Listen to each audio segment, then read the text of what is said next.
What's going on, Guitar Grappler here? And today I'm with another amazing guitar. This is a 2004 made in Japan Jackson Dinky DK2 in Crimson Swirl. This is one of my favorite finishes that Jackson's done on production models. To me, it looks like it could be a custom shop model, how nice and unique and cool it is. So they've done this Crimson Swirl, they've done Iridescent Swirl, they've done a green swirl, they've done even a blue swirl that I've seen, which looks pretty cool also. I like to have one of each, and maybe one day I will, but the one that I like the most was the Crimson Swirl. I just really like red, and the red and black looks awesome. I call this guitar Kane, because it looks like the Big Red Machine, Kane the wrestler. So I lucked out and actually was able to get this at a really good price, all things considered, because these can go up to, they're about like anywhere between, depending on condition, $500 to $1,000 typically. I got this one for $400, which is, I jumped on it right away. Now I'm always watching and always looking, and this one popped up, and as soon as it popped up, I bought it. But it did have some cosmetic flaws that I think are the reason why I got it for the price I got it. And there was a lot of things I had to do in order to get it to the state that I wanted. So, I looked up this guitar because I want, anytime I get an old guitar, I always try and look up as much information as I can and learn about it, because I like making videos for y'all and sending the information or spreading the information I learn, and I just like learning for myself. It's just very fun for me.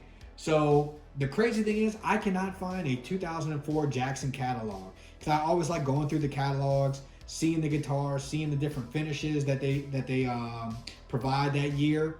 Man, I just could not find one. I could see 2003, 2005. So if anybody knows why, maybe it's just me, maybe I couldn't find it, but if anyone has seen a 2004 Jackson catalog, please let me know. If it doesn't exist and you know why, please let me know why. I'm very curious about that.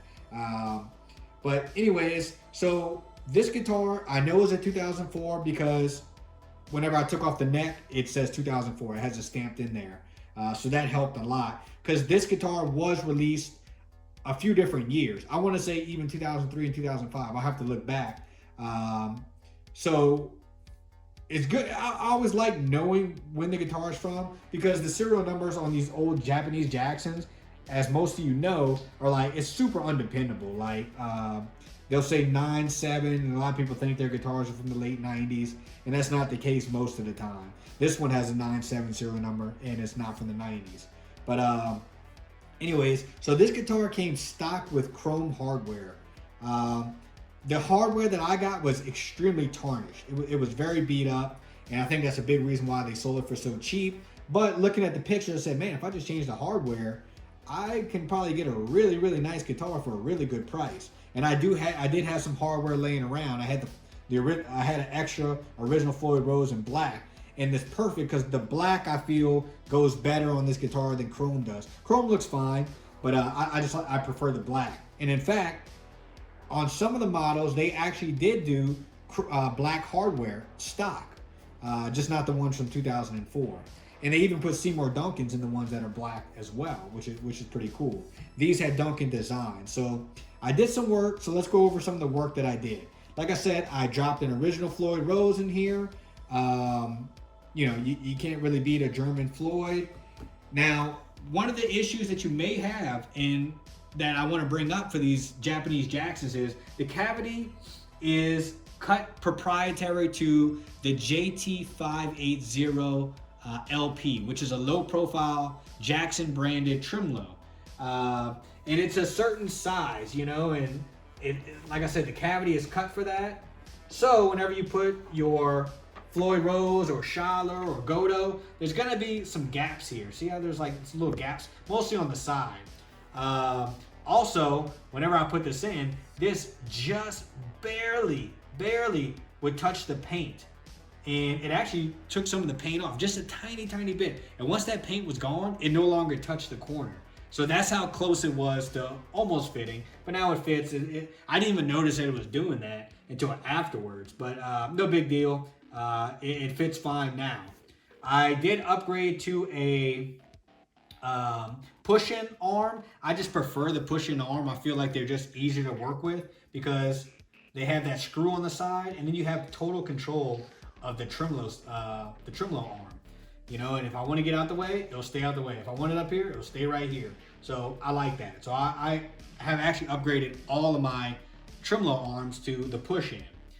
So another issue that you may have if you start trying to upgrade an old Jackson, like these Japanese ones, is the mounting screws. So because there was so much corrosion on the hardware, the mounting screws were corroded too. So I had to replace those.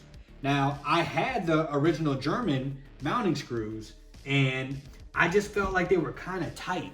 And I was very nervous to try and get them in there because I didn't want to crack anything.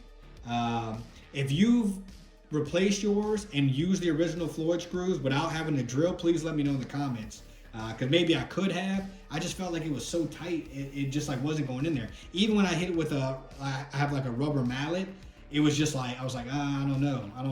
So what I did was I was able to find some, if you go on eBay, and I think Reverb has them too, it's called a JT585 mounting screws, and those fit. You know, I had to hit it with the mallet and everything, but I was able to get it in there, and they fit great. So that may be a good replacement for you. But look in the comments just in case somebody does comment and says, no, I was able to fit the original Floyd Rose mounting screws just fine. Because that's possible. I just didn't want to risk it. Because if I were to crack, you know, some of the wood, then I have a much bigger problem on my hands. And the reason why I didn't drill is the holes are so close on these models that you only have, you don't have much room for error. So I wanted to not have to drill as much as possible.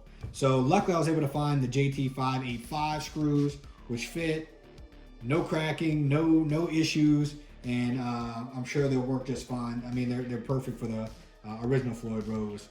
But so anyways, so just keep that in mind. Also, I changed out I do this on pretty much all my guitars, but well, anyone where the knob is in the way. I moved the volume to where the tone is, and I deleted the tone. I literally never even use tone ever. It's just not part of my playing. And on these Japanese Dinkies, that volume knob is right there, right where my hand is. So I just move it out the way. If they were just right here, I would just keep it. I mean, if it doesn't bother me, it doesn't bother me. I still wouldn't use the tone, but at least it's out the way of my hand. So I removed that and then put this little cap that I got from Amazon. You can kind of probably see, but you can see whoever had this guitar before me, they had the volume knob digging in there, and it kind of took some of the paint off, but I just hit it with a black marker and kind of filled it in. It's not perfect, but it's not bad at all, especially if you're looking at it from the distance. You can barely even tell, it kind of blends. I put a new pot. I changed out the 5-way switch to a new Switchcraft 5-way switch. I went with a Seymour Duncan parallel access because these did come with the Duncan designs, which are not that great, and the ones that I had were pretty beat up. So parallel access is an amazing pickup. I really like it, and it looks really cool. It's just a different, unique look. So it's like it kind of has the best of everything. Unfortunately, I went with parallel access and the neck in the middle, but they're a stacked pickup. So what that means is they're much taller than a standard single coil pickup. So although they didn't touch the strings, they were very, very close. They were just too high. I don't use my middle pickup at all, and I normally put it as low as possible. Well, that parallel access, as low as possible, is like barely right under the string. So like I was hitting it when I picked, it didn't work, unfortunately. It was just, you know, and if I wanted to use the neck pickup, it would just be too close to the string. So I took them out, and I didn't want to have to buy any more pickups because I barely even use the neck. And like I said, I never use the middle. So I didn't want to put the money into anything like crazy. So I just went on Amazon and bought something that matched visually. So it's these cheap pickups. I think they were like, man, they were like $15, maybe $20 a piece. I didn't even hook them up. They're just like dummy pickups just for the look. But they look pretty cool. They got these like, these little double rail, like dual rail. They look awesome. They're they're not as tall, so I was able to get them like really low. I can get my finger underneath there. So I have a lot of room whenever I play. Like I said, I barely use those pickups anyway, so it's just more of a look thing. Then we have the rosewood fretboard, which is very common on the Jacksons from Japan of this era, the 90s and 2000s, even earlier. I mean, 80s had a lot of rosewood as well. I really like rosewood. I think it's a great fretboard. It looks good. It feels good. So I condition it with some lemon oil, and if you've done that on your rosewood fretboard, you would know that it makes a big difference. You know, it's like it gives it life. Because when I first got it, it was like it looked pretty rough. It looked like a desert, you know. And then I polished and sanded. I used like these little eraser sanders on the frets themselves, and I really smoothed that out and shined them up and got them like as glassy as I could for my bends and whatnot. So that gave a lot of life to the fretboard. We have our standard Jackson logo, which is amazing. You can't beat that. I did change the nut. I went with it's an R3 nut. So another potential issue that you could have is that the old nut where the screws go is not a perfect lineup to the R3. At least on this one, it wasn't perfect. But I was able to make it work, but be wary, you know, because you may get one where the screws are just a little not lined up, and you may have to fill them and then re-screw, which I'm gonna have to do actually on another guitar that I have.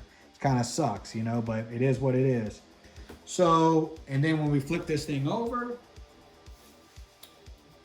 we got this nice heel right here. I love this.